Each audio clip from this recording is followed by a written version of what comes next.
He was supposed to be invisible, just another homeless dad clutching his little girl outside a glittering wedding hall. But when the millionaire CEO stopped her car and took him in, what he did at her ex-fiancé's wedding would shatter every lie in the room and change lives forever.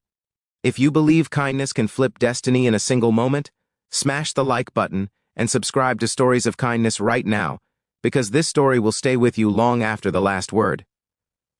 Rain stitched silver lines across the evening as Isabella Hart parked her black sedan outside one of the city's most ornate venues, the kind of place where crystal chandeliers glowed like constellations and the doors whispered money.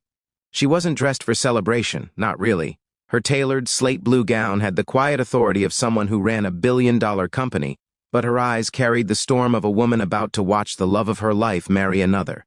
The invitation lay like a small blade in her clutch. Marcus Caldwell and Vivian Roth invite you to celebrate their union. 2 years earlier, Marcus had stood beneath her grandmother's apple tree and promised forever. Now forever had found a different address. Isabella took a breath and stepped out. That was when she saw him. A man huddled near the curb under a bent umbrella, a little girl asleep against his chest. His jacket was too thin, his shoes too honest about their mileage, but his arms held that child like the world might end if he loosened his grip. Isabella's driver glanced back, expectant. 5 minutes, she said suddenly, and without rehearsing courage, she walked toward the rain and the man who didn't know he was about to rewrite a wedding. "Sir?" she asked softly. His eyes lifted, clear, tired, apologetic for existing. "I'm sorry, I don't mean to," he stammered. The little girl stirred, eyelids fluttering like wings. "No," Isabella said, kneeling so the chill soaked through silk into skin. "I mean, you shouldn't be in this weather with her." He hesitated, shame rising like a tide. "We're waiting for the bus. It's late." Isabella studied the cracked handle of the umbrella, the threadbare cuff. She didn't offer money, she offered a ride. "Come with me," she said, and pointed to the warm cave of the car. He blinked as if she'd offered a miracle with a stranger's face. This is a wedding," he said, glancing at the palace behind her. "Exactly," Isabella replied, "and she'll sleep better somewhere dry." His name, he told her in the car, was Daniel. His daughter was Lily. He had been a mechanic until the shop lost its lease and his wife to a sickness with no patience. He didn't ask for pity. He spoke as if facts were stones, and he was setting them down in a place where they could rest. Inside the hall, violins braided sorrow and joy together. Isabella led them through doors that weighed more than some lives.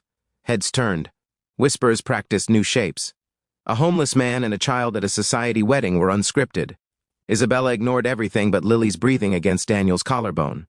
She guided them to a quiet alcove by the coats and ordered hot cocoa she didn't drink and pastries she didn't eat. Daniel drank with reverence. Lily woke to chocolate-smudged laughter that made Isabella's chest ache in a sweet way. Then, just as Isabella was explaining how she'd dropped them someplace warm after, the wedding coordinator approached with a face tight as a bowstring. "Miss Hart, Mr. Caldwell would like to see you before the ceremony." Isabella's pulse turned loud. "I'll be right there," she said. She looked at Daniel. A thought flickered, reckless, luminous. "Would you come with me?" He stiffened. "Me? Yes. Just stand near me, you don't have to say anything." He searched her face for a trap and found only weather, honest and risky. He nodded. Marcus stood in a white jacket that fit his ambition perfectly. When he saw Isabella, something in him threaded and pulled. When he saw Daniel, it unraveled. "What is this?" Marcus asked too brightly. Isabella replied with a calm that surprised even herself. "This is Daniel. And Lily, they're with me." Marcus's smile stuttered. "Is this some kind of statement?" Isabella shrugged. "It's raining," Marcus scoffed. "You can't bring—" He cut himself off as guests sneered. "Never mind," he said, plastering on a grin. "Enjoy the show." Isabella inhaled. She took Daniel's arm with a lightness that felt insane and necessary. When the doors opened, the rain followed them inside in people's eyes. The ceremony unfolded like a theater set, vows like polished coins, tears like diamonds on silk. Isabella listened and didn't. She watched Lily's fingers curl around Daniel's tie as if counting heartbeats. When Marcus promised a lifetime to another woman, Isabella's own life slipped quiet as a lake. And then came the reception. Laughter spooled, glasses chimed. And somewhere between the first dance and the third toast, Marcus leaned into a microphone, his voice wearing old familiarity like a scarf. "Some of you might be surprised by the guests we've welcomed tonight," he said, eyes finding Daniel. A ripple passed through the room, curiosity trending toward cruelty. Isabella has always had a flair for drama. He laughed lightly, even tonight. Isabella felt a flare behind her ribs, anger, bright and dangerous. She stood. Daniel placed Lily gently in her arms, a wordless question. Isabella nodded once. Then Daniel walked toward the dais with the slow certainty of a man stepping onto a bridge he had no right to expect would hold. He took the microphone from Marcus, not rudely. Purpose has a permission of its own. "Good evening," Daniel said, and the room leaned despite itself. "I'm not here to ruin anyone's wedding." He swallowed. "I'm here because I owe a truth." He told them about the shop and the sickness and the eviction notice that came like winter to a house with no fire. He told them about nights inside cars and days, measured in dimes. And then he looked at Marcus. "You were the landlord," he said. The hall inhaled. "You raised the rent when the city announced renovations. You said it was just business. You told me to be grateful you gave me a month." Marcus's face drained into careful blankness. Daniel went on, voice gathering rivers. "That month was the one my wife died. I sold my tools to pay for her pills. I lost the shop. And then I lost the apartment. My daughter lost her bed." He paused. "Tonight, I was waiting for a bus. Isabella Hart gave us a ride. She didn't ask who I'd been. She saw who I was." Daniel lifted his chin, eyes wet but aimed. "I'm not here to curse this marriage. I'm here to bless it with honesty." The room cracked open with silence. Isabella stood with Lily, whose thumb found the hollow where a grown heart lives and made it ache. Vivian, the bride, stared at Marcus as if he'd changed species mid-sentence. "Is this true?" she whispered. Marcus opened his mouth and discovered no lies fit in it. "It was legal," he said finally. "Legal." The word fell like a snowflake that burned. Vivian shook her head, veil trembling. "I can't marry a man who calls other people expendable." She turned to Daniel.